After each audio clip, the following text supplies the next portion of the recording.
Welcome to the May edition of BBRO BeetCast. I'm Francesca Broom, your host and Knowledge Exchange Manager for BBRO.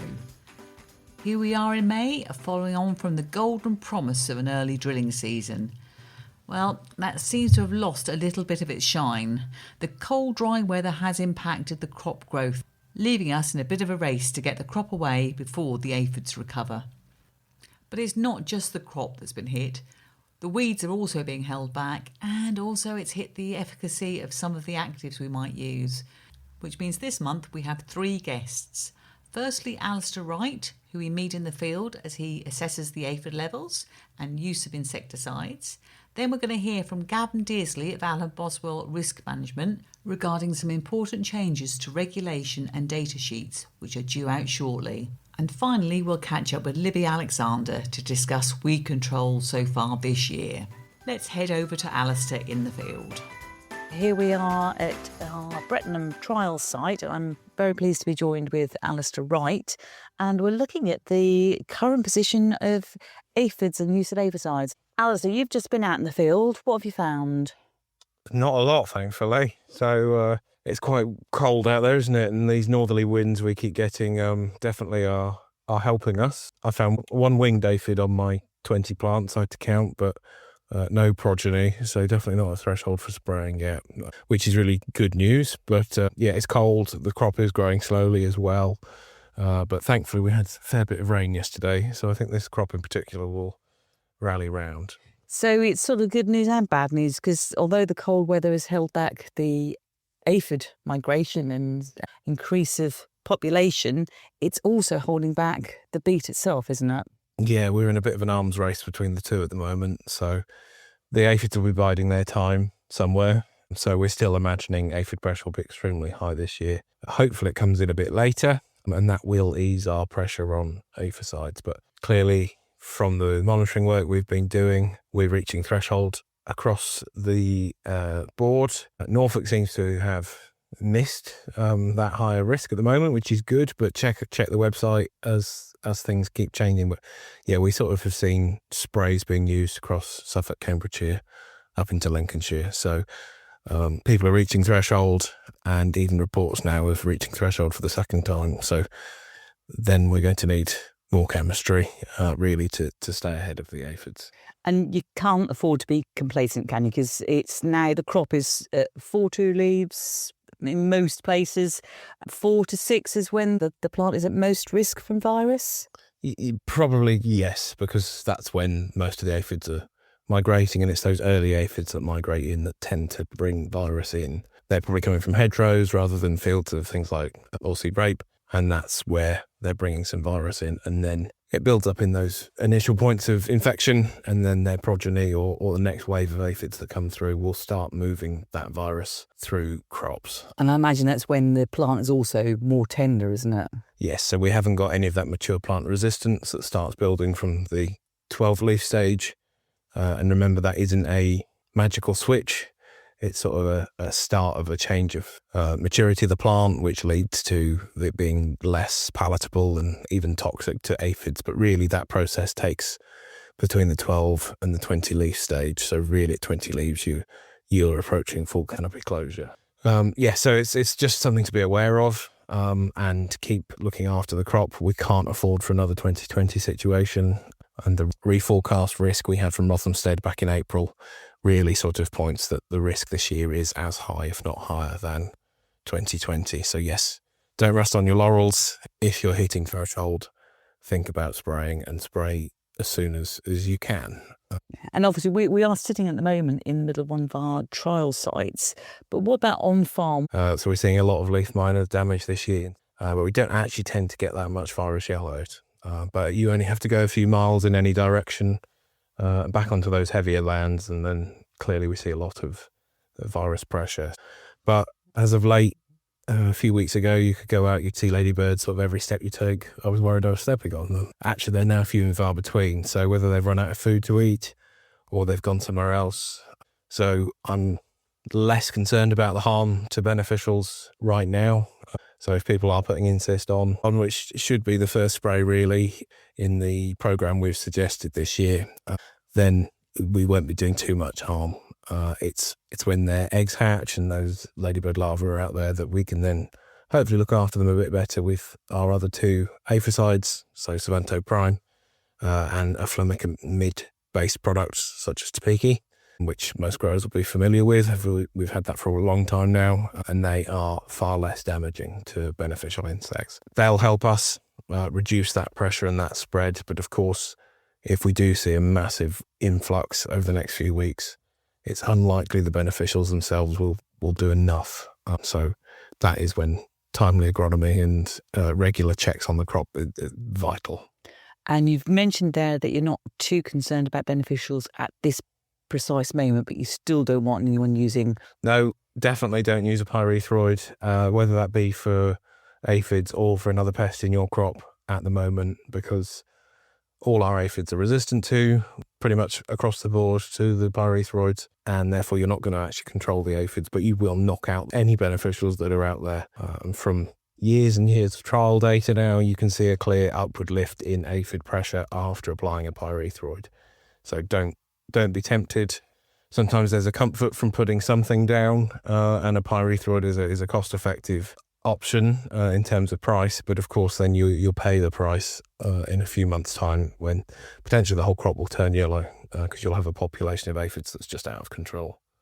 Right, so a word of warning there for everybody. So thank you very much, Alistair, and we'll catch up again soon. Yeah, look forward to it. If you require further info on insecticide use, please refer to the advisory bulletins. Now let's continue on the subject of chemical use as we get a heads up regarding some potential changes to data labels due this year.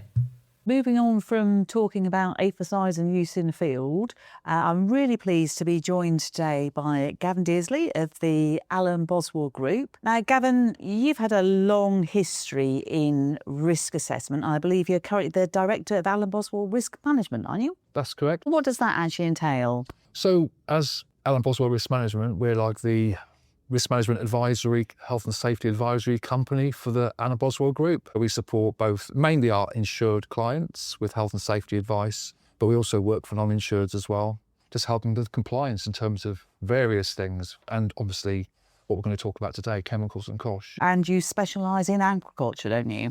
Yeah, I have got a strong background in agriculture and agrochemicals. I worked for the NFU Mutual for 5 years as a senior health and safety consultant, covering mainly farming and estate risks.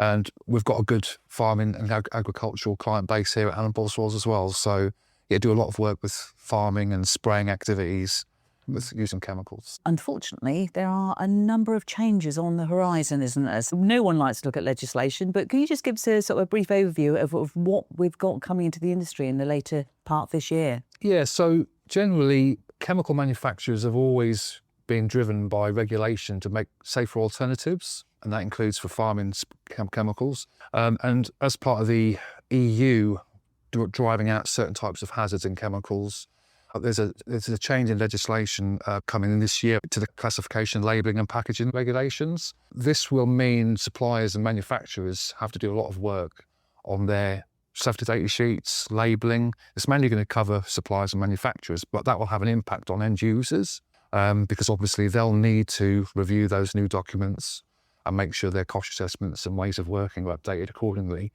It is quite a significant change, bringing up to 60 new hazard classifications, mainly for different types of chronic health effects. So it's not just the fact the data sheet's going to change that the company, the issues of the actual chemical company, it's really going to affect on-farm too. Yeah, it will do. It's going to affect the need to look at the way things are being handled, stored, certainly sprayed and worked with by individuals, simply because there's a duty of care from farms to make sure that those people doing those activities are suitably protected. And to do that, you first of all need to know what the health hazards are, what the exposure risk is, and obviously put suitable controls in place. So with a change to the health hazards, as is coming with this new legislation, that will obviously impact the end user. And you say chronic health. Obviously, there have been legislation a number of years now. So when it comes to chronic health, is the case that the chemicals are more dangerous nowadays, or is it that we're actually now more aware and more research going into it? Changes are coming about because of new mixtures and new products, but also just because technology is moving on, we're learning more through toxicology studies what these products can do to people. And I can almost hear the sigh of farmers going, oh, another load of legislation. But these kind of bills, these regulations do actually save lives, don't they? Yeah, they do. It's an important thing to sort of remember. I mean, the regulation is there. It can be seen as red tape, but ultimately these improvements and updates will save lives. Obviously, chronic health effects means long-term impact in terms of ongoing exposures with chemicals, and obviously a spraying operation, a farming operation, is a seasonal thing. And this time of year, particularly in sugar beet, we're busy with herbicides. We're now looking at insecticide, aphid sprays. What would be your advice of on-farm use of products? There's a hierarchy of control in the regulation, which means you must try and find safe alternatives, systems of work, instructions for staff on how to use them safely, and of course the important process of cost risk assessment to determine that the ways in which the farm is handling the product in terms of diluting it, spraying it on crop, decontaminating clothing, and all those personal protective equipment, all those aspects are suitably selected based upon the actual hazards of the chemical and exposure itself. Where we do see non-compliance, from my perspective, is just a lack of understanding around the cost assessment process. UK enforcement will look for what's called a suitable and sufficient risk assessment for receiving the stock, handling the stock, storing the chemicals. If those risk assessments aren't suitable and sufficient, people can then be potentially harmed by those activities. There's always a source of information out there. Even the HSE, the UK regulator, the Health and Safety Executive, they have really good information on their own website for classification, labelling and packaging, safety data sheets, the cost regulations. And that's a publicly accessed database from the UK regulator. Very good information on there. There's even a process to go through to help you do cost risk assessments. So we've now got obviously sprayers in the field. What would be your advice to the spray operator? Yeah, so the spray operators should have obviously the right protective equipment. That's part of the process from risk assessment, the cost risk assessment, using the chemicals and mixtures they're using. People sometimes don't realise that without the right selection of PPE, certain chemical compounds can go through different types of materials. So it is important to get that right, and that's where the safety data sheets I referred to from the manufacturers are so important. So I'm assuming that the packet of marigolds that is often sitting on a workbench is probably no longer any good? Well, exactly. I mean, some chemicals will go straight through the pores of a certain type of glove material. So it is important that the right selection is made, and that comes through manufacturer guidance and comes through the cost assessment process and using those safety data sheets that I talked about earlier. So it is important when you're buying things like face masks, respiratory protection, gloves, coveralls for chemical protection, you are making sure it meets British BSE, British European standards, and it is importantly either UKCA marked or CE marked for European sort of markets. Really important those conformance stamps are on the protective equipment. It's a legal requirement to use. And an easy thing to check, isn't it? Absolutely. We have seen a lot of non-compliant personal protective equipment on the UK market. Yeah, I want to put it on saying cheap is cheap for a reason, isn't it? Absolutely. Yeah, absolutely. Yeah. You hit the nail on the head. Obviously making sure that the information on the safety data sheet is available in the cab of the sprayer, so in an emergency or a reference point is needed, they can be referred to. And just having consideration for third-party risks. So obviously making sure that the spray drift within the conditions with public footpaths. And of course, if you've got other farm staff that are needing to go into fields, like I know BBRO do have to go and take samples and take measurements in recently sprayed fields, making sure you're allowing a drying time of at least 2 hours to make sure that that's no longer a risk or less of a risk to people going in, and there's not going in with shorts on, for example. But that's often where things get sort of missed, because the spray operator's well trained, knows exactly what they're doing. Yes. But it is when somebody else is then perhaps just nipping in to take a look that they perhaps don't see the hazards that are laying in front of them. That's right. We always advise people approaching a field that may have been freshly sprayed to look out for signs of activity if the sprayer isn't visible. Look out for fresh wheelings at field entrances, crop disturbance, for example, so you could see if there's been a machine in there that day, contact the sprayer operator, the farmer himself. And after the work, obviously suitable hand washing, welfare and hygiene controls, so people are decontaminating, taking off protective clothing appropriately so as not to contaminate other surfaces, just to make sure that there's no cross-contamination to people's personal areas, like their cars, taking the contamination home. So good welfare and hygiene controls. And one important aspect, actually, I should mention, which is critical, we talk about saving lives, is occupational health. As part of the COSH assessment process, you should determine, based upon the compounds and chemicals that are being used, whether or not certain types of occupational health surveillance is needed. Some chemicals can cause various health conditions, such as loss of respiratory function, skin conditions like eczema. It's making sure that it's a holistic approach to the whole process, because even though the sprayer operator is likely going to be the most person at risk in terms of chemical exposure, if there's other individuals doing activities on farm where they're exposed to maybe grain dust periodically, straw dust, feed dust, if it's got animal feed as well. So you'd look at it not just from this chemical point of view, but from a sort of general farm activity point of view as well. That's good. And that's where companies like yourselves getting that professional advice is, something I think we'd all try and push for growers to think about. It's important to get that right advice to make sure you're protecting people. I guess the only other thing that I haven't talked about, really, this is important, is to make sure that there's arrangements for emergencies. Mm-hmm. Thinking about lone working, for example, thinking about what happens if there's a major spill. Do you have spillage supplies? Is there containment within the storage area itself, bunding, for example? So these are all really important things which, if gotten right from the outset, could actually avoid a major incident if something does go wrong. Yeah, it goes back to something we push in farming all the while. Plan and think ahead, yeah, and you should be safe. Yeah, that's right. Never say it enough as a health and safety person. Plan, do, check, act. All right. Well, thank you for your time, Gavin. It's been great to catch up with you, and there's certainly a lot there for people to think about, and to watch out for those changes to the data sheets that could be coming through to us later on this year. Absolutely, yeah, absolutely. No, it's nice talking to you. Thanks for the invite. At this time of year, when we're all so busy with insecticides, herbicides, and with fungicides on the horizon, we do all just need to take a moment to ensure the safety of all the operators and people on the farm. We also want to make sure of the efficacy of the products that we're using. And that's why I catch up with Libby Alexander next for a brief update on herbicide use. Alistair has now left me, and I'm pleased that I'm joined by another BBRO colleague with Libby Alexander here, looking at the weed trial that we have at Brettenham. Now, Libby, I know it's early days. We've had quite a few treatments on here, but the trial's looking pretty good, isn't it? Hi, Chess. Yeah, it's a fat hen site for surfing. Definitely the predominant weed, as we had a similar trial last year where fat hen was the predominant weed. And we've got a whole range of herbicide treatments in here, commercial treatments, looking at effects of adding combinations of different herbicides together, including new chemistry coming through from Corteva potentially for next year.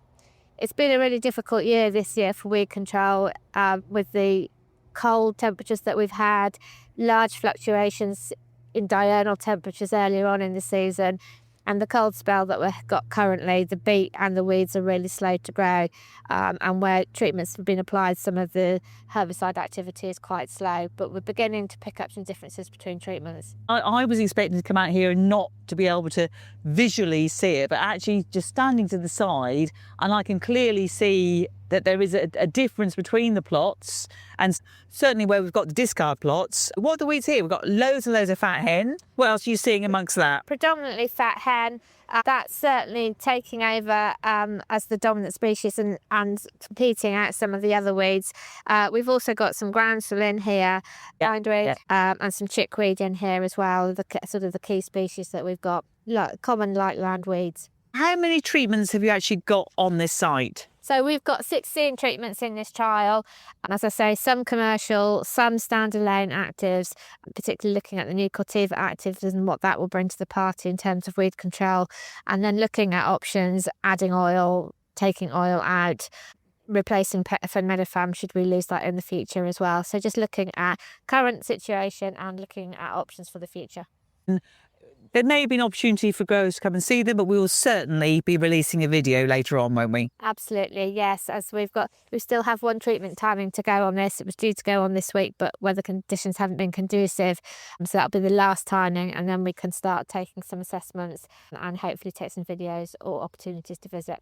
And then for growers in field this year, and we've already mentioned that it's a difficult year with the weather conditions. There is still time for another treatment as the crop grows away, because if you haven't got on top of your weeds, they too will be taking hold, won't they? Absolutely. So most people, I think, have now had some rain over the last week or so, and I believe that the forecast is for temperatures to increase next week. So with the combination of both those factors, we'd like to think that the beet and the weeds will start growing away.